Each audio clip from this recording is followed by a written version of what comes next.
ko. Tinutupad ko ang aking mga tungkulin, sinusunod ko ang kanyang mga lituntunin.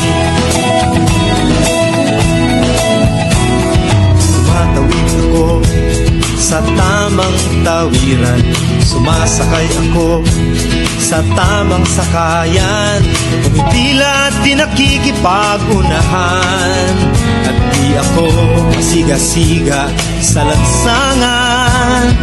Bababa't nagsasakay ako sa tamang sakayan, di nakahambalang parang walang pakialam.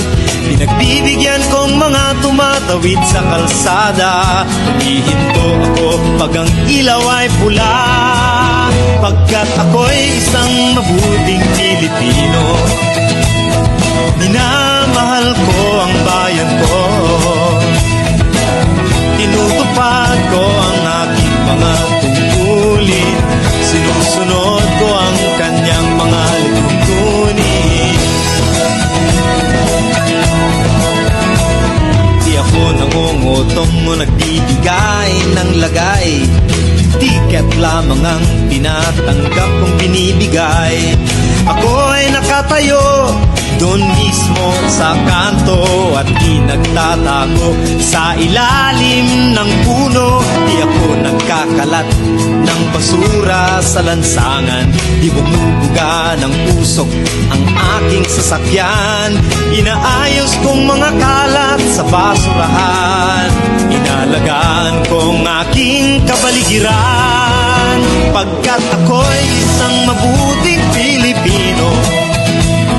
Minamahal ko ang bayan ko, tinutupad ko ang aking mga tungkulin, sinusunod ko ang kanyang mga lituntunin. Lagi akong nakikinig sa aking mga magulang, kaya't pag-aaral ay aking pinagbubutihan. Di ako gumagamit ng bawal na gamot, o kaya'y tumatambay at sa eskwela'y di pumapasok.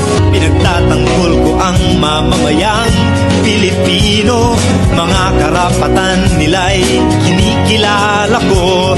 Ginagalang ko ang aking kapwa-tao, pinaglalaban kong dangal ng bayan ko, pagkat ako'y isang mabuting Pilipino.